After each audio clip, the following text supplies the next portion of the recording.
নামাজে অনেক সময় রাকাত বলে গেলে করণীয় কি? অনেক সময় 3 রাকাত পড়লাম নাকি 4 রাকাত ঠিক মনে থাকে না।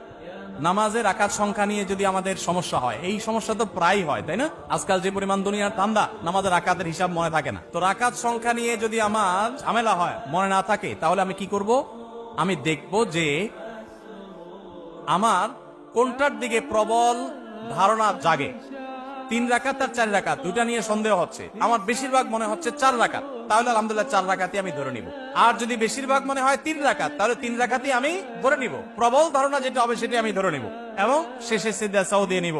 আর যদি আমার 3 এবং 4 এর মাঝখানে আমি দাঁড়ায় থাকি 50-50, 3 এর দিকেও মন আগায় না, 4 এর দিকেও মন আগায় না, 2 এর দিকেও মন আগায় না, আবার 3 এর দিকেও মন আগায় না, এরকম যদি হয় তাহলে কোনটা ধরে নিব? পরিষ্কার হাদিসে নবী সাল্লাল্লাহু আলাইহি ওয়াসাল্লাম নির্দেশনা রয়েছে ব্যাপারে। যেমন 3 আর 4 নিয়ে যদি ডাউট হয় এবং 50-50 থাকেন, মাঝখানে দাঁড়ায় আছেন, কোনো দিকে মন টানে না, তাহলে আপনি 3 ধরে নিবেন। 3 ধরে নামাজ শেষ করবেন, শেষে সিজদা সাও দিয়ে দিবেন, বাস নামাজ হয়ে যাবে ইনশাআল্লাহ।